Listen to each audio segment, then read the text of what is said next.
Check this out. This is a 2000. Hang on. I should probably at least know what year it is. This is a 05 of 2000. Okay, so this is a 2000 F450 with a dump body on it.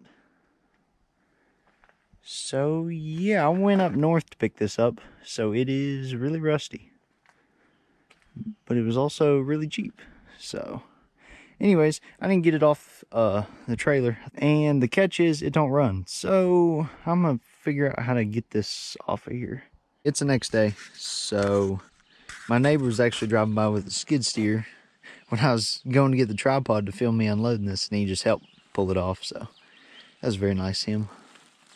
So it's got the diesel motor in it, and it's got a lot of rust. The major rust is right here in this dump frame right there, and then cab corners and rockers are gone on the truck, but we'll show you that.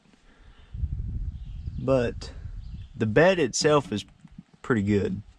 It's just the lift frame there, and then the bottom rail, the subframe on the other side, it's got a rust hole. Tailgate's like perfect. And it's got some in the back here.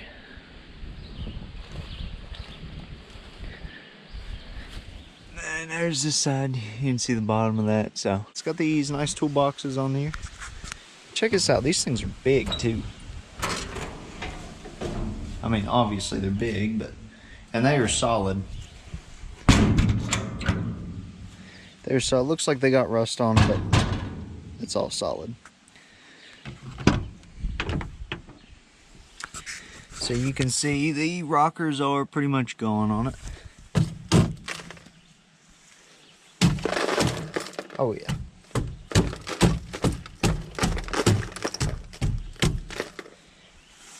And here's the motor. I started working on it a little bit today. So the catch with this one is it doesn't run. Told me it cranks but won't start. So I was messing with it today. I was gonna crank it over and try and do some investigating, but it wouldn't crank over, so figured out the starter solenoid on the starter was bad. And then somebody's done messed. They got the computers out, so there's all that. The frame's solid on the truck. This box here, it's as solid as could be. It's just bubbled up. As you can see, there is not a cab corner on this side, and not much left of that. And this is what they look like when they come up north. See, oh yeah, look at this. There's all your chemicals they put on the road that get stuck up in there and does that right there. Nice. Here's the interior. Somebody patched up the seat. Got 357,000 miles. And they told me, he said, I don't have no paperwork. He said, but he was told that the engine only has 120,000 on it. So, but the hydraulics on the bed, they work. I don't want to raise it up too much because I'm worried the whole thing's going to fall off. But there's the inside of the bed. Floor's pretty solid. It's got some holes right along here, but for the most part, it's pretty reasonably solid for a northern truck. This sheet metal, that's not a big deal. Not a big deal at all to me. So the main thing I'm after right now is getting it running. So I'm gonna go get some parts, fix that starter, and when you at least crank it over and start tearing into it a little bit. I'll let you guys guess what I paid for this. It is 4-wheel drive.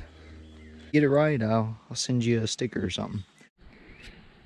And one of the reasons I went so far to get this is because these 1-ton dump trucks are not popular around here, and you can't find them down south hardly, because they're up north because they're really good for plow trucks. So that's why I went there, because you can find, they're a dime a dozen up there and they're a lot cheaper. So that's why I did that. Gotta say, El Cheapo starter. You gotta love all the surprises you find working on stuff. So somebody has wire nutted this not once but twice for the little solenoid. Like, why? What possesses people to think that's a good idea? You know what I mean? It's fine for indoor use, but anyways, I'll solder on a new wire. Back working on the dump truck today. I got a new one of these. IPR, I think's what it is. So basically, I don't have any high pressure oil, so I'm hoping it's this and not the pump. So I'm going to change this and we'll see if it runs. All right, got that changed. Here's the old one. So I guess let's see if it starts. Probably have to crank a little while to get oil back in that.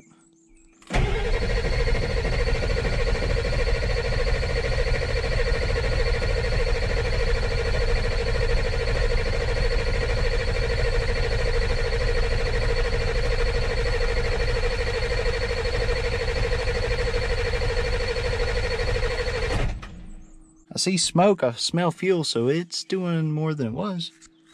All right, let's try again.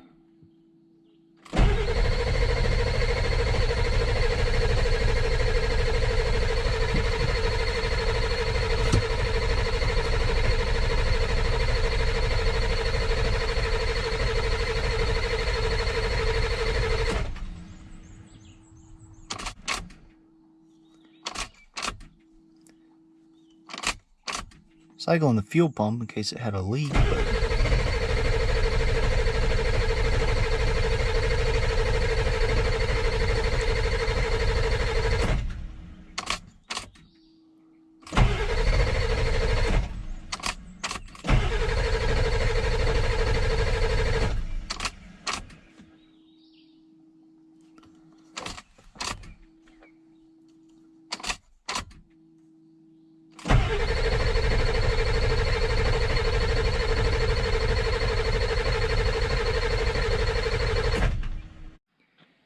here's where we're at with this truck. So I chased problems after problems, but once I got high pressure oil, I was noticing I was getting a lot of air in the fuel bowl.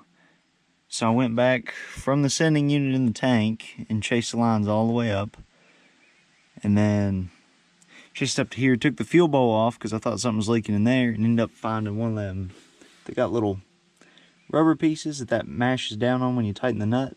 One of them on this side over here that feeds one bank or the other was completely gone. So I changed that and the thing fired right up. So there's that. And before that, I thought it was a computer issue because previous owner had all this pulled out. So I took and I tested all the powers and all the grounds on everything, and everything checked out good. So I did that before I started messing with the fuel. So that's where we're at. So I guess let's fire it up and take it for a drive and make sure the transmission's good.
A little longer than a few minutes later.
Oh, and here you have it.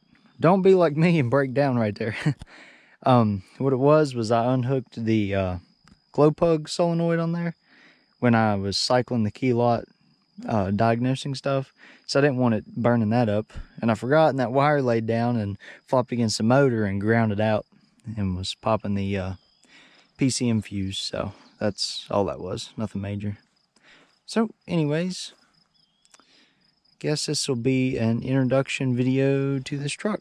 So I think the next video I do on this truck, we're gonna pull the stump bed off and replace some frame rails and stuff on it, and then we should be pretty good to go. So one other thing I noticed when I was driving, it shifts fine and everything, but this caliper right here on this side wheel is hanging up, so we'll have to address that. But anyways, you guys have a good day, and we'll catch you in the next one.